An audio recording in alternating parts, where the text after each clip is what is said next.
기도하겠습니다. 하나님 아버지, 우리가 여호수아서에서 가장 흥미롭게 읽는 말씀이고 가장 통쾌한 사건이 기록된 말씀입니다. 그러나 우리 하나님, 우리의 호기심을 채우거나 옛적의 소시적의 말씀을 즐겁게 읽었던 그 추억을 떠올리는 것으로 그치지 아니하고 이 시간 하나님의 권능과 역사를 보게 하여 주시고 하나님이 허락하신 구원의 크기를 다시 한번 우리가 체감할 수 있는 시간이 되게 하여 주시옵소서.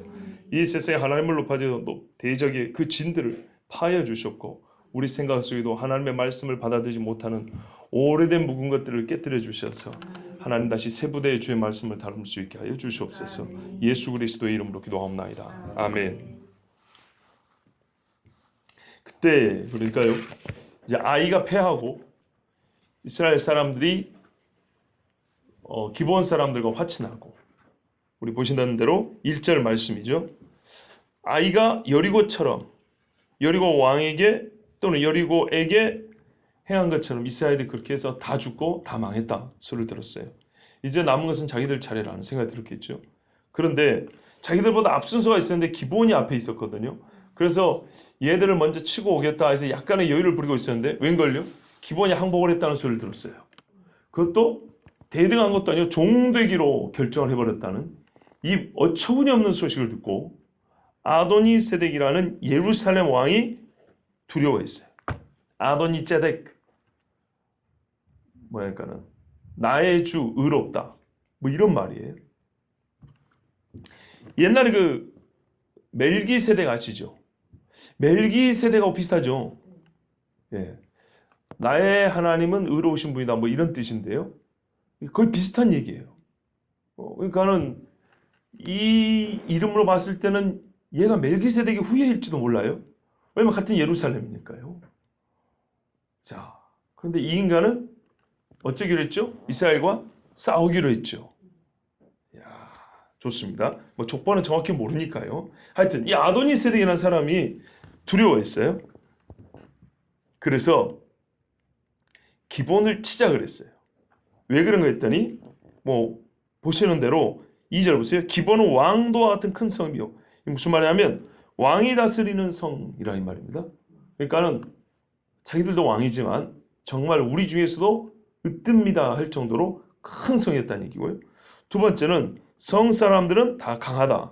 그러니까는 이 사람들이 생각할 때는 충분히 이스라엘과 싸워볼 만한데 그렇게 기대하고 여기가 먼저 이스라엘과 싸우고 우리는 그 다음이라고 생각했는데 이거 입술이 없어진 꼴이 이가 바로 부딪히게 됐죠 지금. 아시죠? 예, 이를 말하는 입술입니다. 입술. 중국이 북한이 있어서 입술이 있잖아요.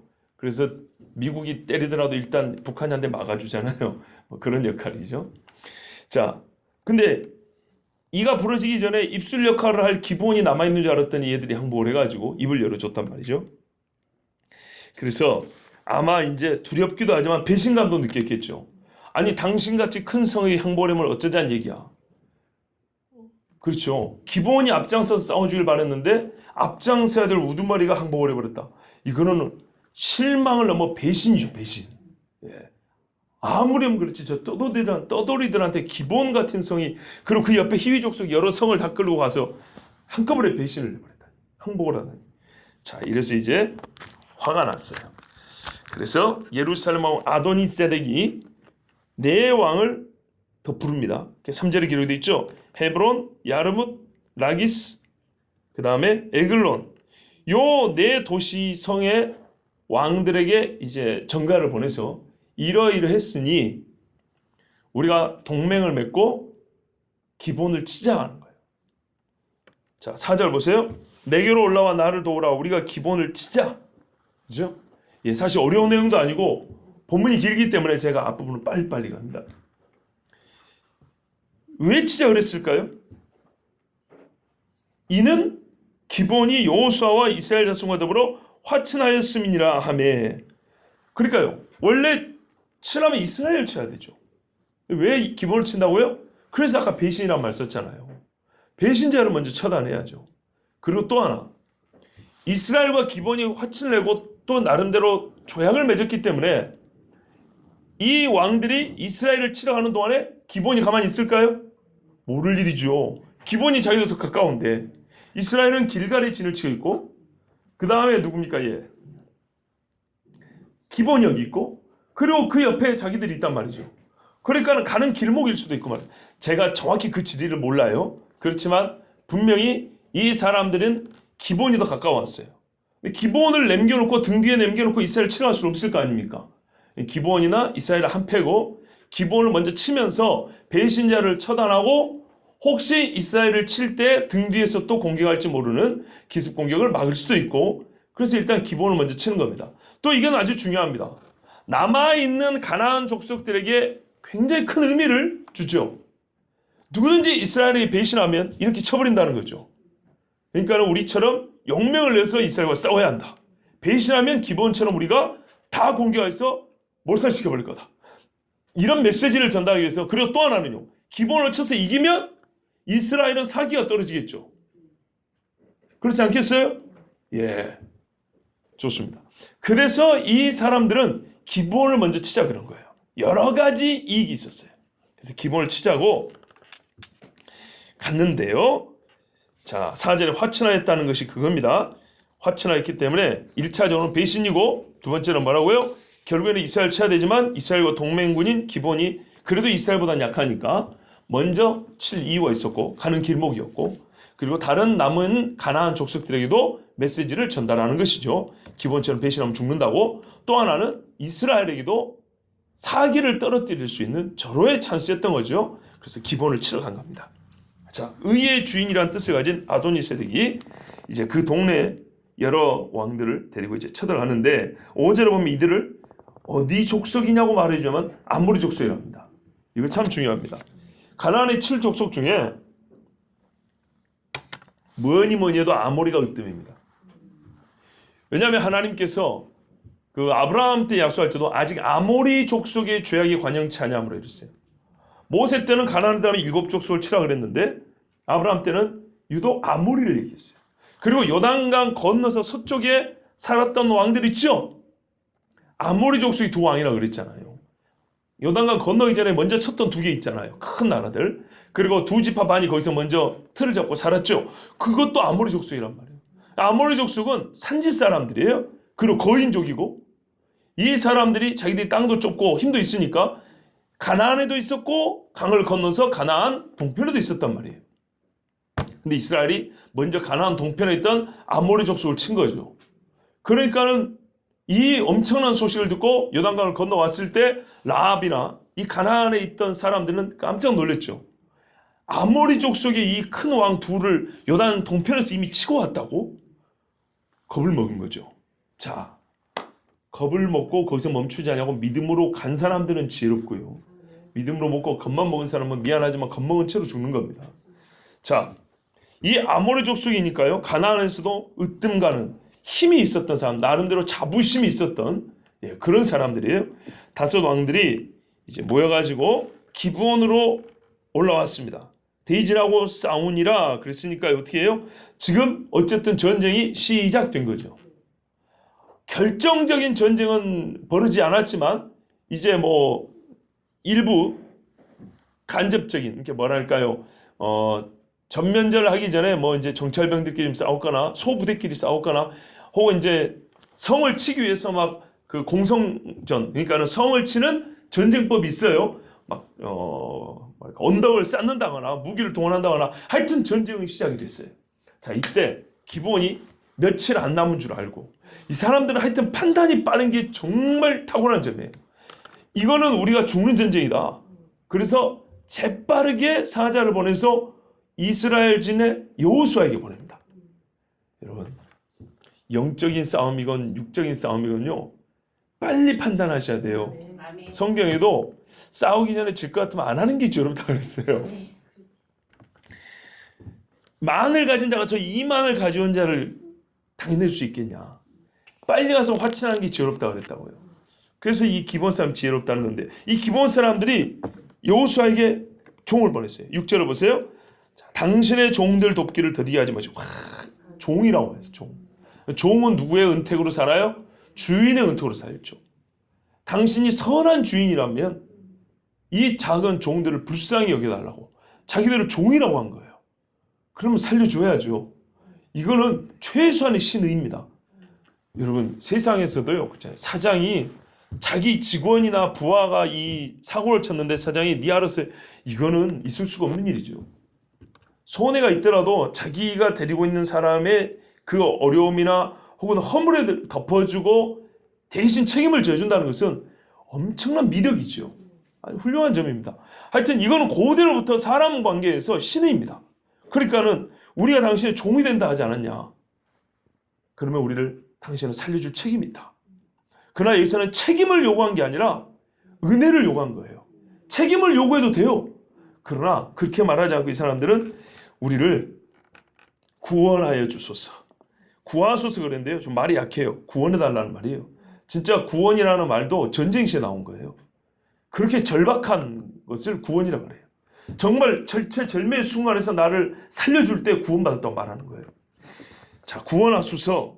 산지에 거주하는 아모리 사람의 왕들이 다 모여 우리를 치나이다. 자, 저는 제일 처음에 이 말씀을 보면서 고민했어요. 이스라엘이 안 죽인다고 약속을 맺었죠. 이제 살려준다고 약속을 맺었나? 그러니까 우리가 너희를 치지 않는다고 약속을 맺은 거지 다른 나라가 치는 것까지 내가 가서 싸워준다고 약속을 했냐 이 말이죠. 그런데 명시적으로는 말이 안 돼 있지만 그게 그런 약속이었던 거예요. 이렇게 요구하고 여호수아가 두말 놓고 올라가죠. 그걸 봤을 때 그 말이 그 말이에요. 서로 화친한다는 얘기는 서로 치고받고 싸우지 않는다는 말만 있는 게 아니고 어느 한편이 대적에게 공격을 당할 때 꼭 내가 공격당한 것처럼 똑같이 가서 목숨 걸고 싸워주겠다. 바로 그 말이었던 거예요. 아, 약속은 이렇게 하는 거군요. 화친이란 이런 거군요. 그러니까 서로 치고받고만 하지 말자 아니라 네가 누구한테 맞으면 내가 대신 맞아주든지 대신 싸워주든지 이런 뜻이라는 겁니다. 자, 화친을 맺을 때는 잘 맺으셔야 됩니다. 자, 이래가지고 기본 사람들이 도와달라고 했을 때 종들입니다 하고 도와달라고 했을 때 이스라엘 사람들은 주인으로서 구해줬습니다. 시편 119편 94절에도 다윗이 이렇게 말합니다. 나는 주의 것이오니 나를 구원하소서 그럽니다. 내가 당신 소유라면 주인은 이 종을 구원하셔야 합니다. 라고 이렇게 이건 사실 정당한 요구라는 겁니다. 이렇게 요구를 했던 거고요. 그리고 아까 말씀드린 동맹 관계고요.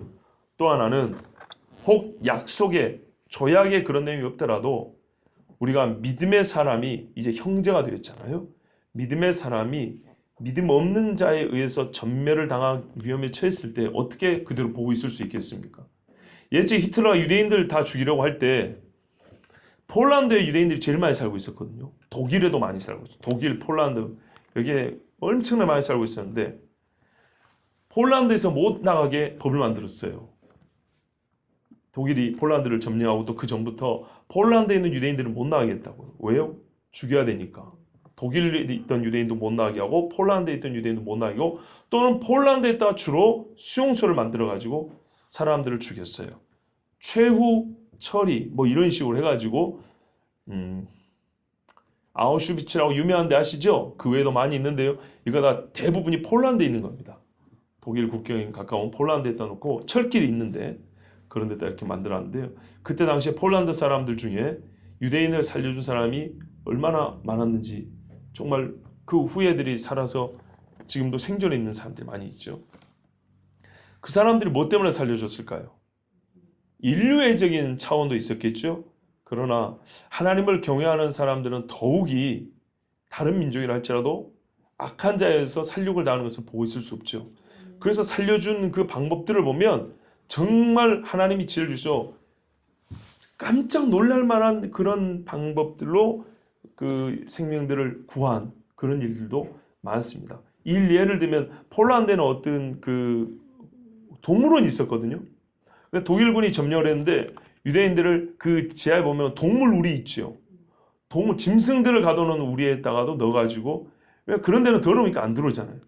그거를 좀 치워가지고 사람 살 수 있게 해가지고 숨겨준 적도 있고. 하여튼 이 외에도 셀 수 없이 많습니다. 하물며 그렇다면 기본 사람들이 정말 믿을 수 없는 배경을 가지고 있지만은 여호와를 믿고 그리고 믿을 순간부터 사실 이 사람들은 예수님을 믿었던 초대교회 사람들처럼 목숨을 걸어야 됩니다. 아직 건재한 가나안의 왕들이 20명이 넘습니다. 거의 30명 가깝습니다. 뭐 이 얘들 앞에서 어떻게 버틴다는 말입니까? 그러니까 이와 같은 전쟁이 일어날 것을 예상을 했던 거죠. 예상을 했음에도 불구하고 우리는 당신의 종이요 이스라엘의 종이요 여호와의 종입니다. 이렇게 했을 때 이들을 죽으라고 둔다는 것은 제가 참 이런 표현이 있지만 하나님이 이 돕지 않으면 이스라엘을 벌하실 거예요. 자, 그래서 여호수아는 올라갔습니다. 두만한급 군사들을 모아서 기본으로 올라가는데 7절을 보시면 모든 군사와 용사라 그랬죠. 그 말이 아닙니다. 옛적에 아이성을 칠 때 3,000명 처음에 보냈죠. 여호수아가 이 전쟁의 크기를 짐작하는 겁니다. 대규모 전쟁입니다.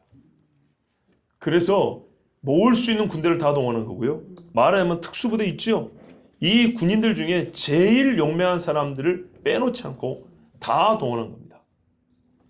그러니까 여호수아 입장에서도 말 그대로 사활이 걸린 문제라는 걸 안 겁니다.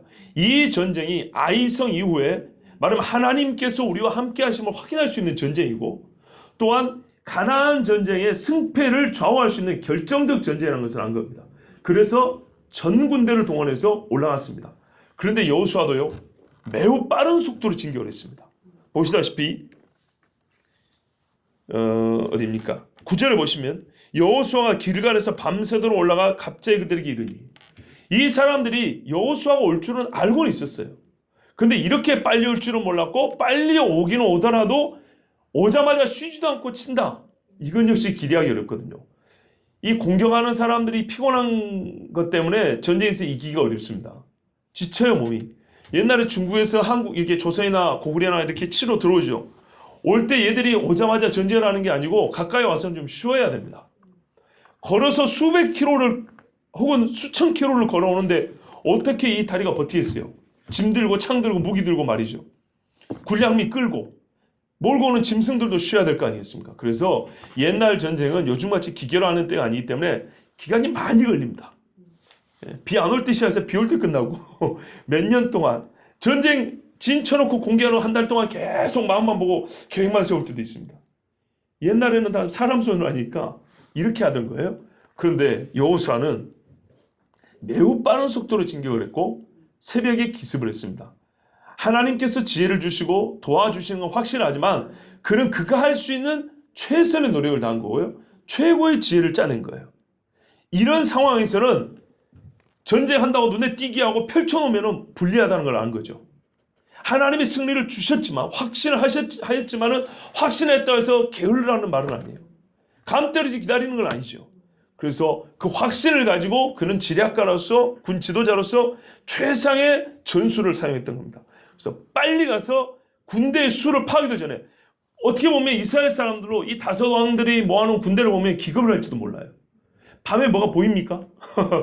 잘 안 보이지만 어슴푸레 할 때 아군과 적군을 분간할 수 있을 그 정도에 지쳐있지만은 내친 김에 오히려 저들은 자고 있잖아요. 이때 서로 군대의 규모를 가지고 재보고 계산하기 전에 하나님이 승리해 주시다는 믿음만 가득 차 있는 그 순간 가서 진격을 한 겁니다. 즉 인간적인 판단 요소가 들어오기 전에 한 거죠. 이게 여호수아가 탁월하다는 겁니다. 또 저쪽에서는 이렇게 빨리 와서 새벽에 칠 줄은 몰랐을 것이고 이게 잘 맞아떨어지죠. 그래서 이런 모든 것도 세심하게 보면 하나님의 섭리라는 겁니다. 하나님이 승리를 준다고 해서 항상 기적적인 일만 행하시는 거 아니에요. 우리가 동원할 수 있는 우리 머릿속에서 나올 수 있는 것 중에 최대치를 끌어내면 정말 기가 막힌 작전들이 나옵니다. 근데 이미 하나님은 승리를 약속해 주셨죠. 8절에 보면 여호와께서 여호수아에게 이르시되 그들을 두려워하지 말라. 내가 그들을 내 손에 넘겨주었으니 그들 중에서 한 사람도 너를 당할 자 없으리라.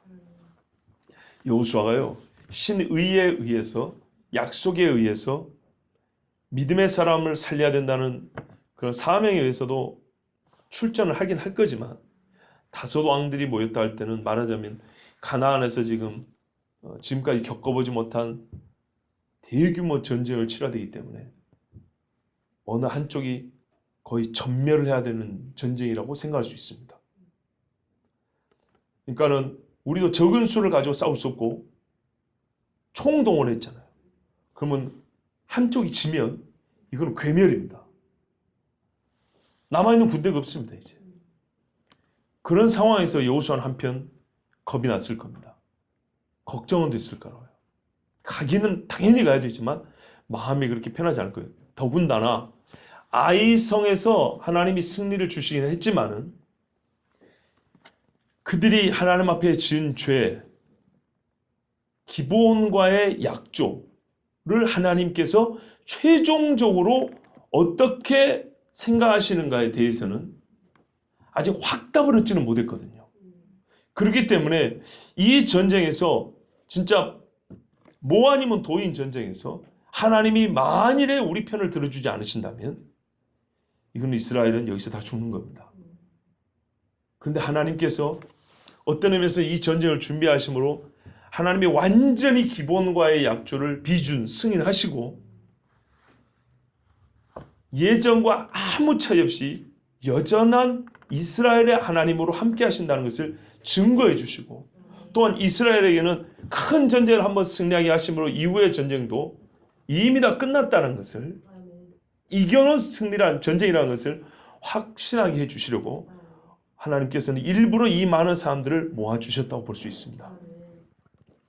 넘겨주었으니 한 사람도 너를 당할 자 없다. 그러니까 군대도 군대이지만 왕들이 다섯이죠. 그 중에 넷은 지고 하나는 이기고 이런 건 아니라는 얘기입니다. 어떤 왕도 너를 이기지 못하고 모든 군대가 다 멸해질 것이다. 이렇게 말씀을 합니다. 자, 그것이 내 손에 넘겨주었으니 이제 네가 뭐랄까요? 처분하는 대로 그들은 결말을 맞이할 것이다. 이런 말이죠. 이래서 이제 10절 보시면 올라가 싸우는데 이제 결과가 나와 있습니다. 여호와께서 그들을 이스라엘 앞에서 패하게 하심으로 하나님께서 이 사람들의 마음을 두렵게 하셨고요. 정신을 못 차리게 하셨고요. 자다가 소리를 들었다 하더라도 이 진이 워낙 크기 때문에 저쪽에서 전쟁이 시작되면 이쪽 사람들은 일어나서 준비하면 돼요. 비행기타고 폭탄 떨어뜨려 가는 게 아니라 사람이 밀고 들어오기 때문에 수십만이 부딪혀 엉켜 싸우면은 한동안 한 지역에서 정신없이 싸운다고요. 저 뒤에 사람들은 다 죽고 올 때까지 기다려도 돼요. 화살이나 쏘고 있다가. 그러니까는 시간이 아직 많이 남아있는데도 불구하고 이 사람들은 정비를 하거나 진을 다시 이렇게 제대로 세워가지고 전쟁을 하지 않냐고 도망을 갔던 겁니다. 자, 여호수아가 그들을 기브온에서 크게 살육하고, 그러니까는 싸우긴 싸웠죠. 많이 죽이고 호론에 올라가는 비탈에서 추격하여 아세가와 막게다까지 이르니 정확히 어딘지는 알 수 없지만 기브온에서 약 30km 정도 떨어진 지역이라고 합니다. 30km면요 얼마나 뭐냐면 워커힐에서 월드컵 경기장 있죠. 여기까지가 도로 따라 한 30km 나옵니다. 얼마나 먼지 아시겠죠? 이거를 달리기로 왔다고 생각해보세요. 그냥 조깅도 아니고 사람 죽이면서 좀 달렸다가 싸우고 또 달렸다가 싸우고 달렸다가 해보세요. 30km면은 엄청나게 먼 거리죠. 자, 새벽부터 시작해가지고 거의 저녁에 이른 겁니다. 보통 군인들이 무장해가지고 행군하면 하루에 30km 건다 그럽니다. 그러니까는 싸우고 죽이고 막 또 달려갔다가 또 멈춰서 싸우고 또 쫓아갔다가 이래가지고 거의 30km니까 하루가 다 간 겁니다. 해질녘쯤 될 때까지 이렇게 싸운 겁니다. 자, 그런데 30km에 이르는 큰 거리를 도로 하나 따라가는 것도 아니고 사람들이 수십만 사람들이 막 흩어져 달렸을 거 아닙니까? 엄청나게 넓은 그 지역을 덮었겠지요. 그때 하나님께서 11절을 보면 그들이 어떤 베토르 비탈에 올라와서 그 다음에 내리막길 갈 때 멈추지 못하게 달려갈 때 하나님이 큰 우박덩이를 아세가 이리까지 내리심에, 다른 번역은 우박이라고 돌이라고 그랬어요. 돌 같은 우박이라고 보시면 될 것 같아요. 하늘에서 우박이 떨어지는데, 그러니까 어떤 의미에서는 우리가 생각하는 어떤 그런 뭐 유성 같은 것들일 수도 있겠죠. 그러나 그건 너무 크고요. 한 사람 한 사람 맞춰 죽일 수 있는 주먹만한 우박들이 떨어지면서 사람들이 머리가 깨져 죽었다는 얘기입니다. 그들이 죽었으니 이스라엘 자손의 칼에 죽은 자보다 우박에 죽은 자가 더 많았더라. 이 얼마나 무서웠을까 생각해 보세요. 좀 이따 보면 태양도 있고 달도 보이거든요. 그러니까는 낮에 해하고 달이 같이 떠 있는 상황이에요. 해가 지기 전에 달이 좀 떠가지고 있는 그런 상황이라고 보면 되겠죠. 저녁 때까지 갈 수 있을 거니까요. 그런데 이 마른 하늘의 날벼락이라고 태양도 눈에 띄고 그리고 빛을 비추고 있고 그 다음에 뭡니까? 달도 떠 있는 상황이란 말이죠. 태양과 달이 다 보이는 상황이라면 구름이 그렇게 많이 끼어 있지 않아요. 우박이 내릴 기상 상태가 아니라 이 말입니다. 그런데 어디서 이게 내려왔냐 이 말이에요. 어디서? 구름이 없는데 우박이 일반 이렇게 지나가는 이 새털구름 같은 것에서 우박이 떨어집니까? 그런 것에 우박 떨어지지 않아요. 우박은 완전히 먹구름 이런 데서 떨어진다고요. 전등번개 치면서. 그런데 해도 보이고 달도 보이는데 우박이 떨어져요? 이 사람들 얼마나 무서웠을까 생각해 보세요. 이야, 이거 좀 이따 다시 한번 생각해 볼게요. 자, 여호와께서 아모리 사람을 이스라엘 자손 앞에서 넘겨주실 때 우박에 맞아 죽은 자가 칼에 죽은 자보다 많았더라. 그렇죠. 하나님이 확 쳐버리는 거죠. 근데 이게 이제 또 하나 무서운 거냐면 사람들이 안 맞으라고 여리저리 도망갔을 거 아닙니까? 우박이 따라서 때려버린다니까요. 잘 보세요. 한 길로 가는 게 아니에요. 우박이 계속 내렸는데 지나간 놈만 맞은 게 아니고 막 흩어달려고 있다고요. 그런데 이스라엘은 쪽을 안 내리고 도망가고 달려가고 있는 아모리 사람들만 머리를 다 갖다 때려버린다니까요. 가만 생각해보면 이거는 6월절에 죽음의 사자가 애굽의 장자만 정확히 찾아가서 호흡을 거둬와 버린 거라고 비견될 수 있는 사건이라니까요. 이스라엘 사람 중에 우박에 맞아 죽은 사람이 있어요. 서로 뒤엉켜 싸우고 거리 해봐야 바로 이가 코앞이단 말이죠. 그럼 봐보세요. 내 앞에 10m 달려가던 아모리 사람이 우박에 맞아 죽었어요. 내가 10m 뒤에 따라가고 있어요. 달려가면 10m면요. 육상 선수들은 1초에 10m 달려갑니다. 그러니까 100m가 10초 안 나오잖아요. 그러면 1초 후에 내가 그 자리인데 우박이 거기 안 내려요. 그러면 하나님이 우박을 내릴 때 저 위에서 내려올 때부터 누가 몇 초, 몇 분 몇 초에 어느 지점을 지나갈지를 알아야지 그걸 정확히 내리고 안 내리고 할 거 아니에요. 그죠? 제가 오버한다고 생각하세요? 하나님을 너무 얕잡아 보시는 거 아니에요? 아니 그렇잖아요. 전쟁에서 저 멀리서 버튼 눌러고 미사일 쏘는 시대가 아니라니까 이때는 뒤엉켜 싸우는 시대란 말이에요. 뒤엉켜 싸우는 시대고 서로 막 자빠져 있고 막 물고 뜯고 난리라는 그런 전쟁이에요 옛날에는. 그런데 이스라엘 사람은 한 대도 안 맞고 아모리 사람들만 전부 다 맞아 죽었다고요. 그것도 맞아 죽은 숫자가 훨씬 많다는 것은 많이 맞을 필요 없이 한 대에 거의 급소를 정확히 거의 때렸다는 얘기죠. 그렇죠? 그리 봤을 때는 이거는 출애굽할 때 장자를 쫓아가 죽인 것보다 훨씬 더 큰 정확성을 요하는 하나님의 화살이죠. 화살. 정확히 표적을 겨누어 쏜 화살 같은. 근데 하늘에서 그냥 무작위로 던진 것 같은데 셀 수 없이 많은 우박이 떨어지는데 이렇게 정확하게 떨어질 수가 있냐. 제가 왜 이걸 강조하는지 아십니까? 뒤에 태양아 멈춰라는 기적으로 생각하고 이건 자연현상으로 생각하는 바보가 있더라고요. 그래서 제가 지금 강조하는 거예요. 우리가 보통 태양아 멈춰를 이거 강조 안 하고 넘어가는데요. 태양아 멈춰라가 기적이면 이것도 기적이라고요. 마른 하늘에 무슨 우박이에요. 우박도 조그만 우박도 아니고 멀리서 바람에 날려온 우박도 아니고 그 자리만 정확히 그 지역만 집중을 해서 내려와서 그것도 아무리 사람 머리에만 꽂아내리는 한 대 맞고 쓰러져 죽을 만한 우박. 이게 기적이 아니면 어떻게 설명하냐고요. 이게 하나님이 아니고서는 어떻게 이거를 사람 만들어내냐 이 말이죠. 그죠? 자, 좀 이따 태양이 나오죠. 태양이하고 같이 한번 더 볼게요. 이렇게 그때 이제 문제는 뭐냐면 우박에 많이 맞아 죽고 있는데요. 그래도 시간이 부족한 거예요. 그러니까 이게 얼마나 큰 전쟁인 걸 아셔야 된다는 거예요. 여호수아 이걸 짐작을 했던 거죠. 30km를 쫓아갔어요. 싸우는 것도 가끔 있긴 했지만 주로 추격전이에요. 주워 담기만 하면 돼요. 주워 담기만 하는 거면 싸워서 사람 죽이는데 시간이 그렇게 많이 안 걸려요. 겁을 먹고 이렇게 막 혼비백산 도망오고 있기 때문에 뒤에서 치면 되니까. 목숨 걸고 싸우는 게 아니라 살고 도망가는 상황이니까.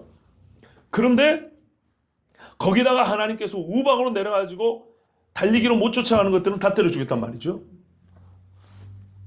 그런데도 시간이 부족한 거예요. 우박으로 하늘에서 쏟아도 시간이 부족해요. 그래서 여호수아가 안 되겠다. 지금 결판을 내야 되는데 시간이 부족하다. 그래서 하나님께 기도한 겁니다. 기도한 다음에 믿음을 가지고 뭐라고 외쳤어요? 태양아 멈춰라 그랬다고. 여러분, 엘리야가 하나님 앞에 기도해서 비가 멈췄죠. 그거는 믿으면서 태양아 멈춰는 못 믿는 사람들이 많더라니까요. 왜 이게 같은 레벨의 이야기라는 거 혹은 동질의 사건이라는 걸 왜 모르는지 모르겠어요. 제가 그래서 일관성만 있어도 좋겠다고 신학자들에게 호소하는 바예요. 같은 류의 기적인데 어떤 거는 하나님의 권능이라고 이렇게 주석을 써놓고 같은 사람이 똑같은 하나님의 권능인데도 이거는 상징이다고 이거는 문학적인 표현이다고 우박을 한 대 맞아봐야 정신을 차릴 거지. 아니 엘리야가 3년 반에 비가 안 온 거? 여러분 3년 반 비가 안 오는 게 어렵습니까? 좀 가던 해가 잠깐 멈추는 게 어렵습니까? 이제 여기서 헷갈리죠. 다 어렵거든요. 우리 이야기는 다 어렵죠. 좋습니다. 하여튼 이게 다 사람이 손으로 어떻게 할 수 없는 사람의 힘으로 어떻게 할 수 없는 영역입니다. 또 거기다가요. 하늘에서 불이 떨어진 게 몇 번이에요? 엘리야가 하늘에서 불 떨어진 게 몇 번인지 아세요? 보통 한 번이라고 생각하고 있었는데 또 이렇게 질문하니까 곤란하지요? 엘리야가 말입니다. 갈멜산에서 불 떨어졌죠. 그 다음에 아합이 엘리야 좀 잡아와라. 그놈 새끼 좀 잡아와라 할 때 엘리야를 찾으러 온 군 50부장들이 있었어요. 50명의 군대를 데리고 온 사람도 있었어요. 제가 알기로 두 사람 그리고 50명 두 번이니까 100명 불이 내렸고 꽃을 죽여버렸습니다. 엘리야가 뭐냐면 여호와께서 살아계셔 내가 하나님의 종이라면 지금 하늘에서 불이 내려와 너희를 다 살으리라. 그러니까 최소한 엘리야가 하늘에서 이 많은 하늘에서 불을 명해갖고 살은 것이 3번이에요. 하늘에서 막 불도 만들어서 떨어집니까? 번개는 아무 때나 떨어집니까? 그게 아니고 이거 번개 아닙니다. 진짜 불입니다. 불. 그럼 생각을 해보세요. 이런 일은 잘 믿는다고요. 사람이 손을 못 대는 영역이 있다는 건 똑같아요. 그런데 이런 거는 우리 생각은 좀 작게 보이는지 와 하고 나도 막 은혜 받으면 불 떨어질 것 같죠. 그래서 막 쥐 하면 불 푸슉푸슉 나갈 것 같은데 만화 만들고 있죠. 만화. 그렇지 않아요. 똑같은 이야기예요. 비가 안 내리게 하고 비가 내리게 하고 사람이 죽어요. 그리고 불이 내리게 한 것은 전부 다 하나님의 권능이고 하나님의 사람이 기도했을 때 하나님이 응답해 주신 것. 똑같은 류의 일이에요. 자, 그러니까 귀신이 나오고 안진배가 일어난 거랑 귀신이 나와서 정신이 온전해갖고 옷을 입고 서 있는 거랑 같은 류의 이야기라고요. 그래서 요즘에 이런 류는 기도와 금식에는 불가능하다 이렇게 말씀하신 거잖아요. 같은 류인데 우리는 희한하게 사람 주제에 같은 류의 사건을 급을 1등급, 2등급 나눴고 이거는 안 돼. 이거는 믿을 수 있어. 아이고 이런 거는 할렐루야지. 막 자기들 마음대로 나눈다고요. 완전 이런 태도는 뜯어 고쳐야 됩니다. 믿으려면 다 믿고 안 믿으려면 말해야죠. 자 보세요. 시간이 부족해서 여호수아가 하나님 앞에 기도했어요. 보세요. 여호수아가 여호와께 아뢰요. 이스라엘 목전에서 이르되 짤막하게 기록이 됐지만 이렇게 하나님께 청했다는 것이고요. 확신을 가지고 이스라엘 사람들 듣는 앞에서 외쳤어요. 뭐라고요? 태양아 너는 기본 위에 머무르라. 달아 너도 아얄론 골짜기에서 그리할지어다 하매 자 섰다는 얘기입니다. 아무리 우박이 많이 쏟아져도 사람이 워낙에 많았기 때문에 시간이 필요해서 또 쫓아가서 쳐야 되기 때문에 하나님 앞에 멈춰달라. 태양을 멈춰달라 그랬어요. 그런데 아까 잠깐 말씀드렸지만 이 태양이 멈춘 사건에 대하여 못 믿겠다는 사람들이 내놓는 해석이 있습니다. 한 4가지 정도 있는데요. 한번 들어보십시오. 여러분 이 4가지는 제가 어디서 들었을까요? 그러니까 그 책이 누구냐고요? 초신자의 이야기입니까? 교회 장로님들이 해놓은 얘기가 아니죠. 신학자들 얘기잖아요. 그러니까 여러분은 제 말이 이상하게 들만요. 제가 그러잖아요. 신학자들이 성경을 안 믿는다는 얘기하면 알아요. 여러분 속에는 그런 말 나올 때마다 불편해하는 분들이 있는 줄 아는데 제가 지금 읽어드리는 것이 바로 신학자들이 쓴 책이니까 여러분 신학자들이 그렇게 안 믿는다는 거 지금 증거를 들어주잖아요. 매 설교 시간마다. 그렇죠? 이렇게 보는 사람이 있습니다 할 때 이렇게 보는 사람이 누구냐고요? 정치인들이 그렇게 보냐고요? 과학자가 그리 보냐고요? 교회 초신자가 그리 보냐고요? 성경을 연구하는 신학자들이 그리 본다는 거 아닙니까? 그러니까 신학자들이 성경 안 믿는다고 하면은 여러분 제 말을 좀 믿어주세요. 성경 안 믿는 똑똑한 사람들이 엄청나게 많아요. 불편하게 자기만 잘 믿, 이게 아니고 못 믿는 신학자들이 글을 써놓은 것을 제가 읽고 지금 얘기를 해주는 거 아닙니까? 그들은 자기 이름을 걸고 책을 쓰잖아요. 이렇게. 그러니까 맞죠? 그 신학자들이 자기들의 이름을 걸고 쓴 책에 이렇게 해석해야 된다고 말을 한다니까요. 첫 번째, 태양빛이 평소보다 오래 머물렀다. 해는 졌다는 거예요. 해는 졌는데 아까 있었던 빛 있죠? 하나님께서 어떤 특이한 방식으로 해가지고 하늘의 반사체들을 많이 만들어줬고 빛이 계속 반사하게 해주셨다는 거예요. 무슨 말인지 이해가 됩니까? 그런 얘기죠. 해는 졌는데 아까 있을 때 빛을 담아가지고 반사하는 뭔가들이 또 하늘에 있고 계속 여기를 이렇게 빛을 비춰줬다는 거예요. 해가 멈추는 것보다 난 더 어렵다고 봐요. 두 번째, 멈추다라고 우리가 읽었죠? 멈추다 아니라 어두워졌대요. 거짓말로. 거꾸로 어두워졌다는 거예요. 깜깜하게 만들었다는 거예요. 왜요? 이 사람은 얼마나 상상력이 풍부한 거 봐보세요. 날이 더워서 존재하기 힘들게. 그래서 해가 있으면 날이 덥기 때문에 해야 멈춰라는 것은 해의 너의 기능을 멈춰라. 그래서 좀 어두워져라는 거예요. 하나님이 그렇게 구름을 가리고 어두워지게 해줬대요. 그래서 날이 좀 시원해가지고 덜 더워서 전쟁을 더 잘할 수 있었대요. 이런 소리 하려고 신학교 갔을까요? 이런 얘기 누가 한다고요? 신학자들이요. 왜요? 제가 지금까지 예수 믿으면서 성도들한테 이런 얘기 한 번도 들은 적이 없어요. 그러니까 여러분보다 못한 거예요. 믿음이 없으면 이런 이상한 소리 하는 거예요. 근데 학자라고 책으로 써놓으면 사람들이 다 고이 끄덕끄덕하죠. 이 정도 되면 여러분 이단이라고 할 법하지 않습니까? 근데 절대로 신학자들은 이단 소리 못하죠. 왜? 많이 배운 사람들이니까 설마하니. 그러니까 율법사들이요. 많이 배운 사람들이 지옥으로 끌고 간다잖아요. 잘 보고 따라가야죠. 선생을 잘 찾아야죠. 그런데 이렇게 설교하는 데가 있을까 없을까요? 이렇게 배워갖고 와가지고 설교하는 사람들이 있다는 겁니다. 대표적으로 JMS 정명석 같은 데 하면 이런 비슷하게 설교합니다.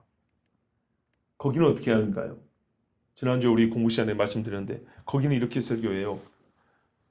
평상시에 한 사람을 죽이는데 10분이 걸렸다. 근데 하나님께서 전투 실력을 순간적으로 업시켜줘가지고 5분에 한 사람씩 죽인 거예요. 근데 내가 평상시에 10분 걸린 한 사람만 10분을 걸렸기 때문에 생각을 해보세요. 같은 사람을 죽이고 시간은 반이 걸렸는데 평상시 계산하면 많이 간 것처럼 이해되시죠? 봐보세요. 내가 평상시 한 사람 죽이는데 10분 걸려요. 100명 죽이면 1000분이 걸려야 되잖아요. 근데 하나님이 싸움 실력을 막 탁월해가지고 500분 만에 100명을 죽였어요. 하나님이 싸움 실력을 올려주신 거는 잘 모르고 평상시 시간관념만 갖고 있기 때문에 1000분이 간 줄 알아요. 근데 실제로 500분밖에 안 갔죠. 해가 얼마 안 간 거예요. 그래서 해가 멈춘 줄 알았다는 거예요. 이게 JMS식 해석입니다. 그럴듯 하죠? 그렇게 하면 뭐 성경에 못 풀 게 어딨어요. 홍해는 어떻게 가는 거예요 도대체? 뭐 대형 선풍기 갖다 바람 날렸나 보죠? 웃기죠? 제가 막 웃기라고 그런 거 같죠? 아니요. 세상에 많이 배운 사람들이 이렇게 웃기게 말을 한다고요. 또 들어보세요. 뭐라고 말하냐면 천체의 표적을 구하였다. 이렇게 말한 거예요. 여호수아는 진짜로 해가 멈추기를 바라는 게 아니래요. 뭐 하려고 그랬을까요?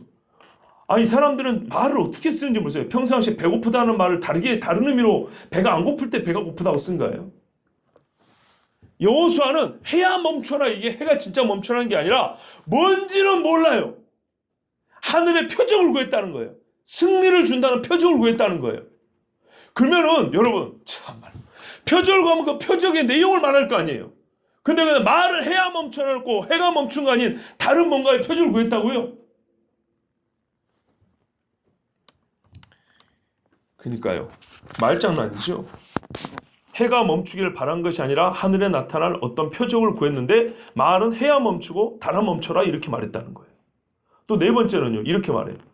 전쟁이 너무나 참혹해가지고 끔찍해서 해가 눈을 가렸대요. 이건 시적 표현이에요. 우리가 그러잖아요. 뭐랄까요. 너무나 끔찍한 일을 겪으면은 저 산도 우는구나. 하늘도 눈물을 흘리는구나. 비가 내려. 이런 식으로 표현하는 거 있죠? 그런 거라는 거예요. 이스라엘 사람들이 아모리 사람을 너무나 참혹하게 죽여버려가지고 이 하늘에 있는 해와 달이 차마 눈뜨고 못 볼 지경이라. 그것을 표현한 게 해가 가기를, 성경 보면 해는 엄청나게 빨리 달린다고 그랬거든요.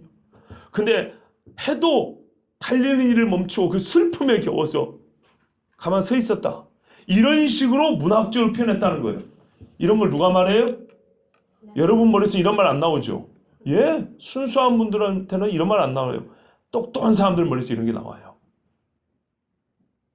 진짜로 여러분, 신학자들이 왜 이렇게 말을 할까요? 자기 듣는 학생들이나 자기 책을 읽는 사람들에게 자기 말을 믿으라고 해, 믿지 말라고요. 믿으라고 말을 하지 안 믿으라고 말하는 바보가 어디 있을까요? 믿으라고 이렇게 말을 해요. 믿으라고. 이 네 개 중에 각기 다르게 말해요. 주장하는 사람이 다 달라요. 그러면 그 밑에서 배운 사람들은 이렇게 배우고 논문 쓰고 학위 받는 거예요.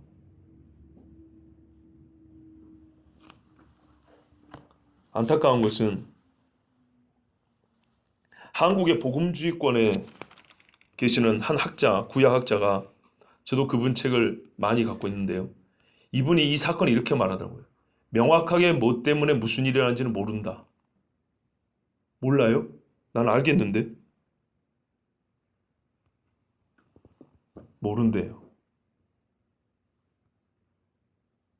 여러분 모르겠어요? 여러분 너무 주눅들지 마세요. 제가 여러분한테 뭘 하는 게 아니잖아요. 여러분 화가 안 납니까? 예수를 믿으라는 거예요? 믿지 말라는 거예요? 모른대요.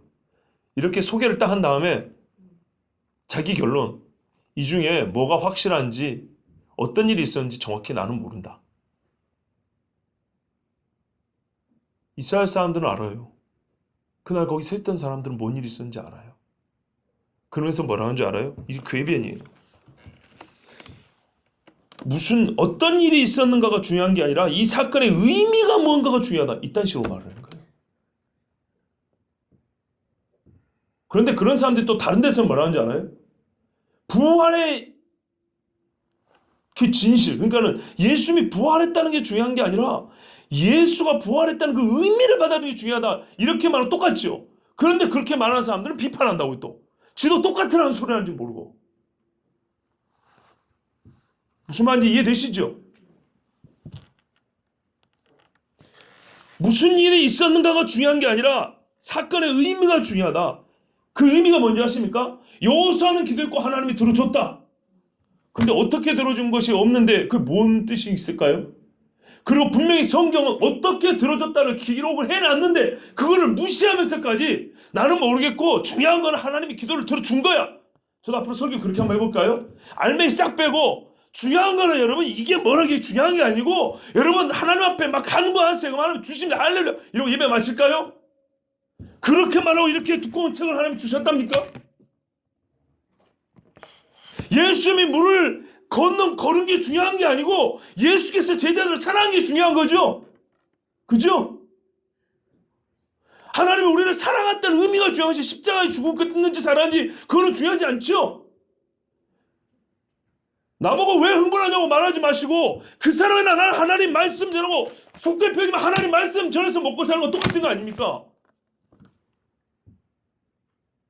화가 안 나요?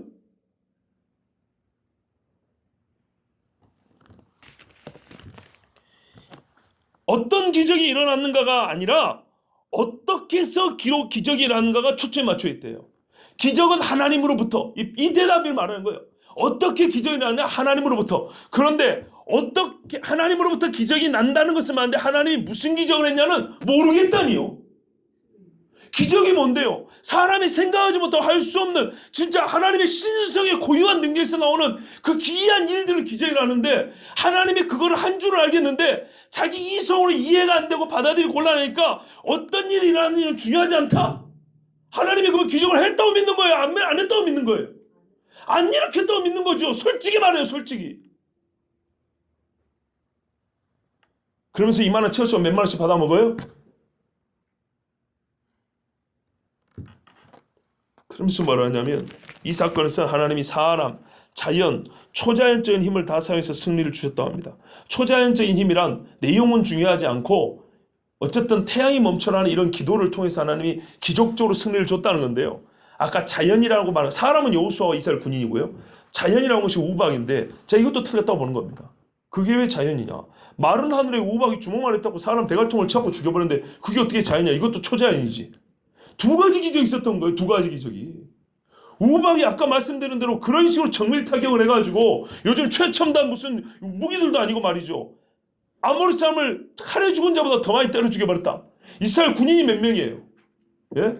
어림잡아 60만에서 저기 좀 남겨놓고 와도 4, 50만 원 됐을 거 아니에요. 수십만 킬로 얽히면 100만이 넘는 군인들 사이에서 우박이 내려가지고 꼭 그 지역만 아모리 사람들에게만 내려가는 쫓아오고 도망가는 데마다 쫓아와서 때려버리는데 이거는 자연현상입니까?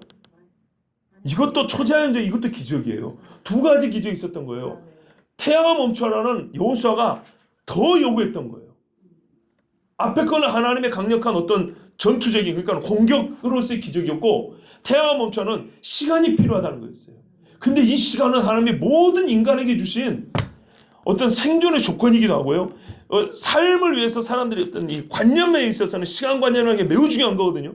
그것도 삶의 이 사이클이 바뀌어버리면 큰일 나죠. 그런데 말하자면 전 인류의 이 사이클, 시간에 의한 그 생활의 그 삶의 사이클을 바꿀 정도의 큰일이 바로 태양이 멈춰버린 겁니다. 시간 관계상 자, 이 부분에 대해서는 다음 주에 이 태양 멈춰는 한 번 더 전하도록 하겠습니다. 오늘은 일단은 하나님께서 이렇게 기적을 행하셔서 우박으로 태양이 멈추고 또 잊으면 안 돼요. 달도 멈췄어요. 달이 멈춰서 즉 시간이 흐르지 않은 것처럼 해가 지지 않아서 밝음이 유지되므로 전쟁을 끝까지 수행하게 하셨고 그래서 이스라엘 사람이 아모리 사람들 그 5 왕들의 군인들을 진멸시켰다. 이 사건 욥 38장 22절 23절에 보면 네가 눈 곳간에 들어갔었느냐 우박 창고를 보았느냐 내가 환난 때와 교전과 전쟁의 날을 위하여 이것을 남겨두었노라 그랬다고요. 성경 말씀 그대로예요. 하나님 우박을 갖다 전쟁에 쓰셨단 말이에요. 그러니까는 얘가 순전히 구름에서만 오는 게 아니에요. 무슨 말이냐면요. 여러분 성경에 보면 그래서 창세기가 중요한 거예요. 땅 위에 뭐가 있다 그랬죠? 위에 궁창이 있다 그랬죠? 물층이 있습니다. 물층. 엄청난 물층이 있습니다. 이 물을 하나님이 사용하신 거죠. 아시겠죠? 저 하늘을 높이 덮고 있는 물을 하나님이 쏟으시되 그 찬 공기를 얼려가지고 얼음덩어리 갖고 때려버렸다 이 말입니다. 구름이 무슨 필요가 있어요? 네. 그래서 하나님이 사람 보고 말씀하고 엿보고 네 잘났어. 네가 궁창에 올라서 그 물층을 봤어? 내가 그래서 우박을 준비해놨다가 전쟁에 쓰려고 하는 거 네가 그걸 알아? 본 적도 없고 알지도 못합니다. 그러면 창조주 하나님 앞에 가만히 있어. 그러면 참 죄라도 덜 질 것을. 이 많이 배운 사람 가만히 있으면 무식하다 소리를 들을까 봐 이런 이상한 소리를 해가지고 하나님의 기적을 오히려 못 믿게 만드는 정말 여러분 쓸데없는 말을 하는 사람들이 많습니다. 욥도 그랬거든요. 무지한 말로 이치를 가리는 자가 누구니까 그랬거든요. 잘나봐야 고작 이런 소리밖에 못하는 거예요. 차라리 여러분 순수하게 성경 보고 그대로 보고 믿으세요. 네? 근데 이 사람들은 왜 이런 사상 이런 해석을 하는지 아십니까? 기본적으로 초자연적인 일이라고 생각하는 것은 문자 그대로 읽는 것은 무식한 짓이다라고 배웠기 때문입니다. 소위 문자주의, 근본주의라고 부르는 이런 식의 문자대로 읽는 것은 오히려 성경을 잘못 읽는 것이다. 이렇게 학교에서 배웠기 때문입니다. 근데 뒤에 무슨 주의, 우리 그런 거 쓰지 말자고요. 그냥 있는 사실 그대로 보자고요. 이날 이스라엘이 어떻게 이겼습니까? 하나님 우방으로 때려서 이겼고, 그래서 이스라엘 앞에서 이 사람들은 더 도망갈 수밖에 없었고, 돌이켜 싸울래야 싸울 수가 있어요. 우방으로 자꾸 치는데. 그리고 가까이 있으면 칼로 찔러 주겠단 말이죠. 시간이 무지해서 하나님이 가던 해하고 달을 멈췄어요. 그리고 이스라엘 사람들을 하여금 시간을 더 벌게 하셔서 아모리 족속을 다치게 하셨어요. 이 일을 야살이라는 사람이 기록한 책에 내용이 남아있는데요. 13절을 보시면 태양이 중천에 머물러서 거의 종일토록 속히 내려가지 아니하였다고 기록되지 아니하였느냐. 나중에 민수기 21장에 보면 전쟁기라는 게 있어요. 전쟁만 기록해놓은 책이 있는데 아마 이 책을 야살이 썼거나 야살이 최종적으로 그걸 마무리를 했던 모양이에요. 그래서 모세 때는 전쟁기라고 되어 있고 여호수아 때 이후에는 야살이라고 기록되어 있어요. 다윗 때도 보면 야살 이야기 나와요. 뭐 요나단이 죽을 때 뭐 이런 이야기. 그러니까는 전쟁과 전사에 관한 이야기만 기록된 책을 야살의 책이라고 그래요. 제가 그 책을 사가지고 봤거든요. 야살의 책 88장에 기록이 되어 있어요. 88장 63에서 65절에 보면 뭐라고 되냐면 이스라엘 자손이 그들을 칠 때 날이 저녁으로 기울고 있었다. 여호수아가 온 백성들의 눈앞에서 말하기를 태양아 너는 기본 위에 머무르라. 달아 너는 아얄론 골짜기에 머무르라. 너희는 이 민족이 그 대적들에게 원수를 갚을 때까지 그리하라 하였다. 주께서 여호수아의 목소리를 들으셔서 태양이 하늘들의 가운데에 멈추었는데 그것이 36대 동안 멈췄고 이게 정확히 뭔지 몰라요. 어떤 이 단위가 있는데 36개의 단위, 이게 시간 단위겠죠. 이게 36분인지 혹은 뭐 10분을 한 단위로 묶어서 10분이면 뭐 360분을 말하는 건지 정확히는 모르겠어요. 360분이면 뭐 6시간 정도 되겠죠. 그러니까 어떤 단위를 가지고 하는지 모르지만 어떤 하나의 단위로 봤을 때 36개가 찰동 안에 해가 안 움직였다는 거예요. 동안 멈추었고 달도 멈추어 온종일 속히 내려가지 않았다. 그냥 천천히 갔다는 얘기죠. 주께서 사람의 목소리를 들으신 그와 같은 날은 전에도 없었고 후에도 없었으니 이런 주께서 이스라엘을 위하여 싸우셨기 때문이다. 이게 야살의 책이 기록이 돼 있어요.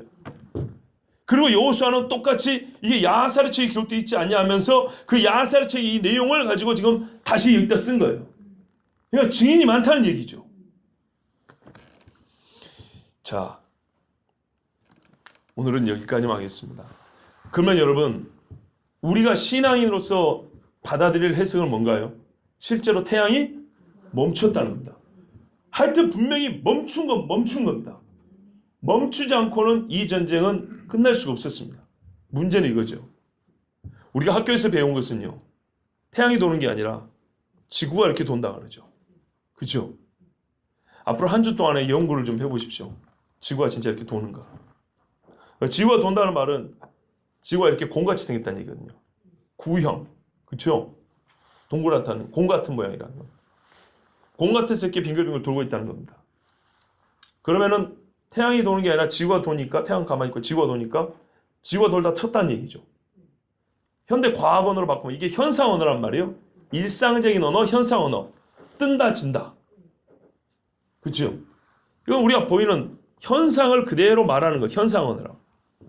그런데 과학적 언어로 바꾸면 지구가 자전을 멈췄다 이런다고요. 돌다가 서버렸다고요. 과연 그럴까요? 이것은 기본적으로 지구가 둥그렇고 태양 주위를 돈다라는 가설에 입각한 해석입니다.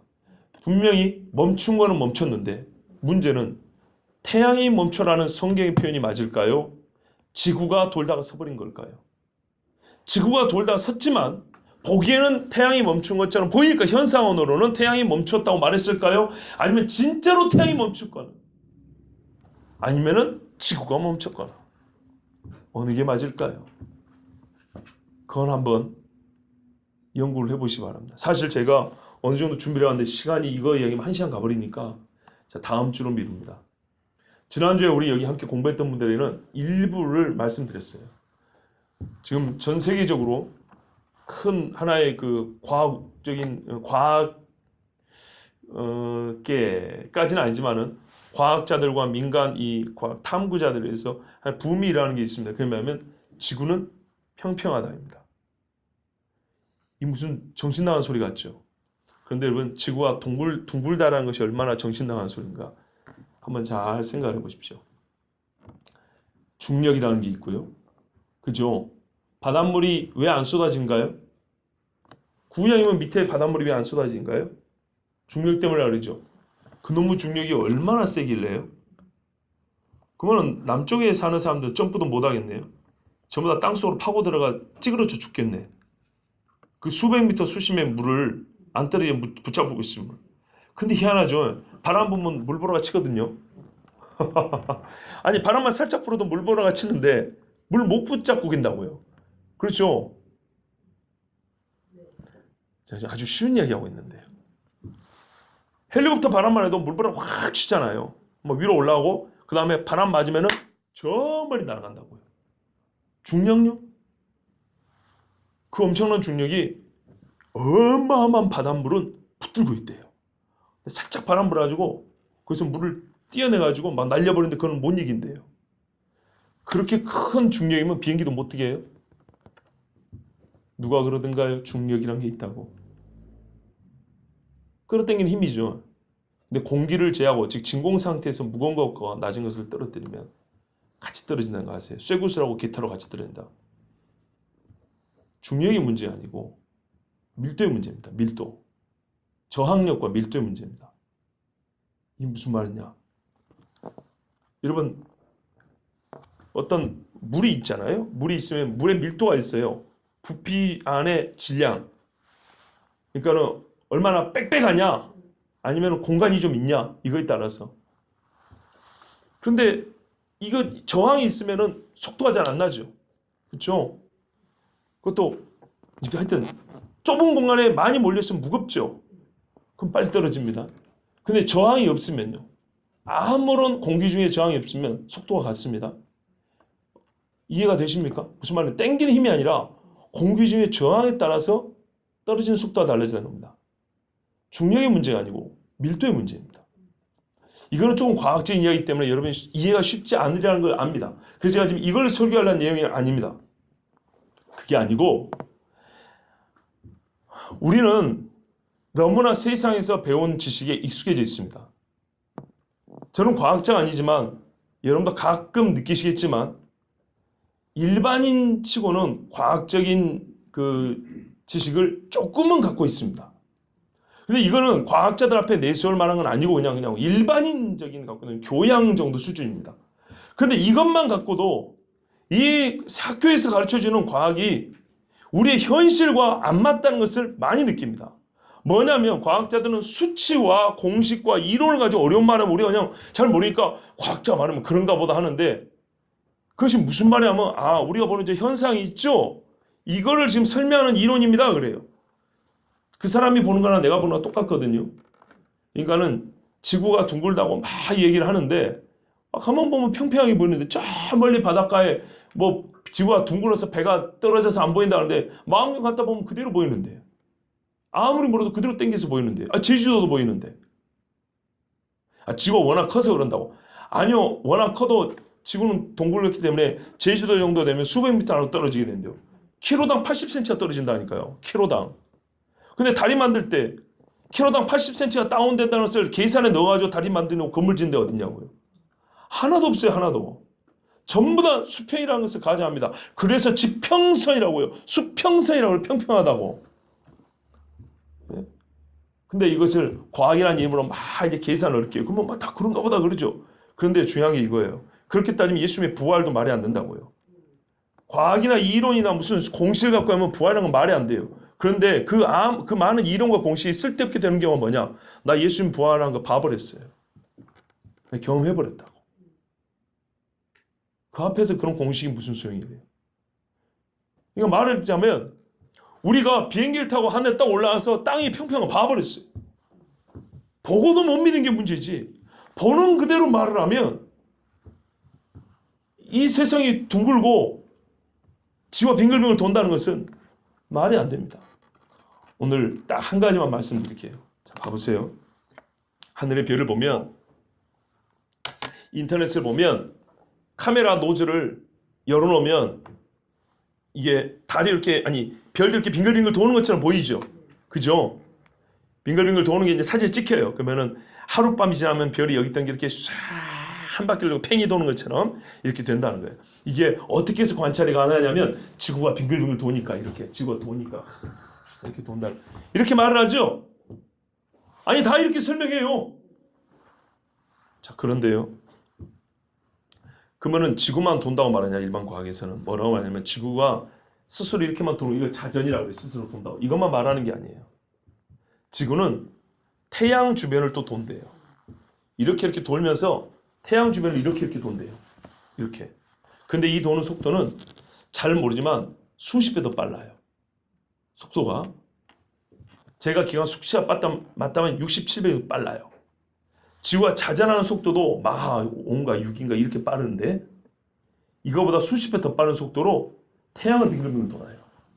근데 그러면 태양은 가만히 있냐? 지구가 돌고 있는 태양은 또 우리 은하라는 이 엄청나게 큰 우주를 쫙 빨리 돌아요.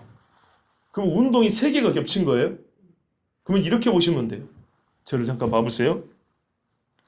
제 손바닥에서 개미 한 마리가 있어요. 개미 한 마리가 있는데 이 개미가 봐보세요. 저 천장에 점을 하나 찍었어요. 개미가 있어서 빙글빙글 제자리를 돌고 있어요. 그러면 이게 가만히 있으면 제자리를 돌고 있으면 되게 돌게 보이겠죠. 그쵸? 우리가 지금 말하는 게 이거거든요. 근데 내가 개미를 앉혀놓고 얘가 빙글빙글 돌고 있는데 개미를 손에다 놓고 100m 달리기로 달려버리고 있어요. 여기서 쫙 멀리 마라톤 42.19km를 열심히 전속력으로 계속 달리고 있다고요. 자 그러면 개미 눈에 보이는 저 위의 점은 이렇게 빙글빙글 보일까요? 거리가 엄청 멀어지겠죠. 근데 이렇게 열심히 달리는 나는 또 어디에 타냐면 전투기 있죠. 소리보다 빠른 전투기에 올라타가지고 큰 전투기에 올라타가지고 그러 달려있어요. 전투기는 미국하고 한국을 왔다 가고 있어요. 그러면 지금 말하면 그런 거예요. 지구가 돈다 스스로. 지구가 태양을 돈다. 태양이 우리 은하를 돈다는 운동량으로 보면 이렇게 큰 차이라고요. 그런데 이 점을 찍어놓고 개미가 저기 점을 보는 이 원운동, 이 운동은 오직 개미가 빙글빙글 도는 데서만 영향을 받고 이 손 위에 올라가 있어가지고 내가 달리는 데는 전혀 영향을 못 받고 나는 거기다가 개미를 손에 쥐고 전투기를 타고 지금 미국으로 날아오고 있는데 이것에 의해서는 영향을 못 받는다고요. 오직 이 하늘에서 일어나는 현상이 가장 운동량이 적은 개미가 빙글빙글 도는 이것과 같은 여기에서만 영향을 받아서 하늘이 빙글빙글 돌게 보인다고요. 훨씬 더 큰 운동량은 절대적으로 무시를 해버리는 거예요.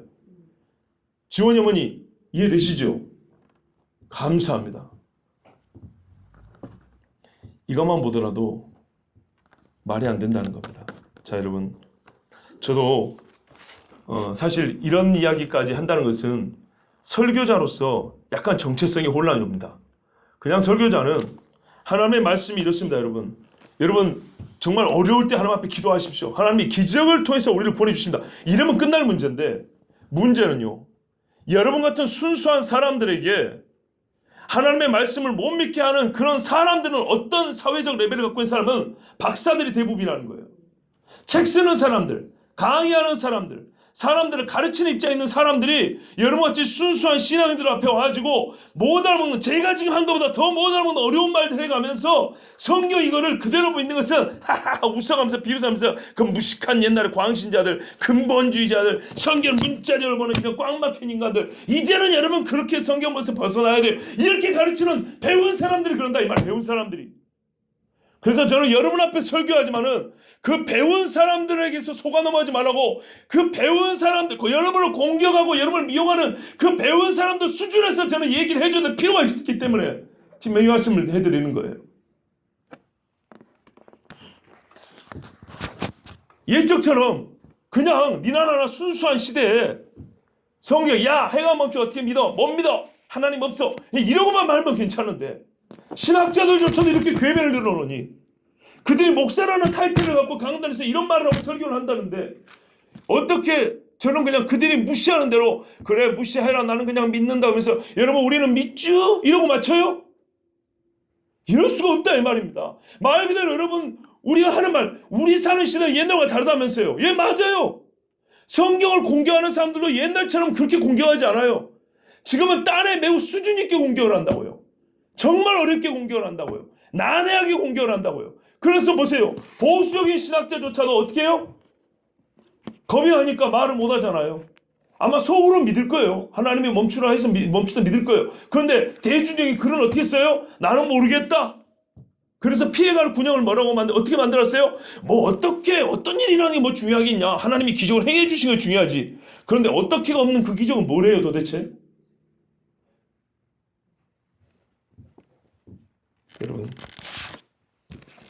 예수님은 예루살렘 성전이 장사치들에게 뒤범벅이 된 걸 화가 내서 엎어주셨어요. 업종을 좀 바꾸면요, 신학계와 이 목사들의 이 강단이 이 장사치들의 말로 뒤덮인 것을 보고 가만히 있을 수가 있습니까? 아주 사사로운 이야기인데, 옛적에 그래서 한 10년 전에 그런 고민을 했어요. 나도 박사학위를 따야 되나? 왜요? 박사들끼리 모임에 가서 그런 얘기 한다고요. 아닌 사람은 못 들어가요. 바른 기회조차 없어요. 만약 제가 박사라면 그런 자리에 가서 이 똑같은 얘기를 했겠죠. 더 좀 어렵게 수준 있게 얘기했겠죠. 그런데 여러분 앞에 전하는 것도 매우 감사하고 귀한 일인데 그들과 같은 자리에 앉을 수가 없어요. 왜? 박사들만 모이는 자리니까. 근데 목사들이 모인 자리는 갈 수 있어요. 그래서 목사들 모인 자리에서는 말할 수 있어요. 그래서 그런 생각했어요. 학위를 따서 의시되는 게 목적이 아니라 반드시 해야 할 말이 있는데 세상이 말하는 자격 요건이 안 돼서 끼워주지 않으면 발언할 기회조차 없잖아요. 그래서 이 발언 기회를 얻기 위해서라도 더 공부를 해야 되나 이런 생각을 한 적이 있어요. 그런데 실제로 이런 일들이 벌어지고 있습니다. 많은 성경을 믿고 어릴 때부터 어머니의 기도로 무릎팍에서 큰 사람들조차도 학자가 되면 자신 있게 하나님 했다는 말을 못해요. 근데 칼이 목이 들으면 할 말 하겠습니까? 우리가 지금 어떤 시대를 사고 있는지 여러분 보세요. 지성의 말살입니다. 지성의 말살. 하나님 말씀 지정의인데 잘해봐야 정적인 것만 좀 남아있고 어떤 일은 좀 열심히 살면 의지적인 것만 좀 남아있고 지성은 말살당이고 완전 몰살을 당해가지고 희마리가 없어요. 소위 배운 사람들 앞에는 꼼짝을 못하는 신앙인들이라고. 스스로 생각도 화가 안 납니까? 그런데도 성경 좀 보자면 여러분 안 보실 거예요. 성경만 제대로 봐도 성경 안에 답이 있습니다. 예, 제가 다른 데는 외칠 기회가 없어서 여러분한테 외칩니다. 그리고 화풀이는 아닙니다. 화가 난 건 사실이지만 여러분 화풀이한 게 아니고 같이 좀 분연히 일어나야 된다는 겁니다. 여러분 중에도 저보다 탁월하게 또 연구할 수 있고 조사할 수 있는 분들 계시잖아요. 같이 조사하고 저 좀 도와주세요. 예? 정치인들도 참모가 있어가지고 연설문도 써주면 저 써달라는 얘기가 아니라 자료도 모아주고 하고 이렇게 같이 하는데 그러면은 때가 되면 또 어느 날 하나님이 기회를 주시면 그 높이 있는 사람들한테 가갖고도 외칠 수 있을 거 아닙니까? 모세도 양치겠다 바로 앞에 섰잖아요. 그 바로 옆에 있던 수많은 엘리트들이 꼼짝을 못했잖아요. 하나님의 권능이며 하나님의 말씀 앞에. 지금 우리가 마치 그런 시대를 살고 있는 겁니다. 보세요. 바벨론과 같은 시대를 살고 있는 거예요. 그러나 하나님께서 다니엘과 세 친구에게 눈만 감으면 환상을 보여주는 그런 능력만 준 게 아니라 애굽 그 나라의 모든 말과 그 바벨론 모든 학식을 뛰어나게 담아주셨는데 10배는 더 하더라 그랬잖아요. 그래서 그들이 이겼습니다.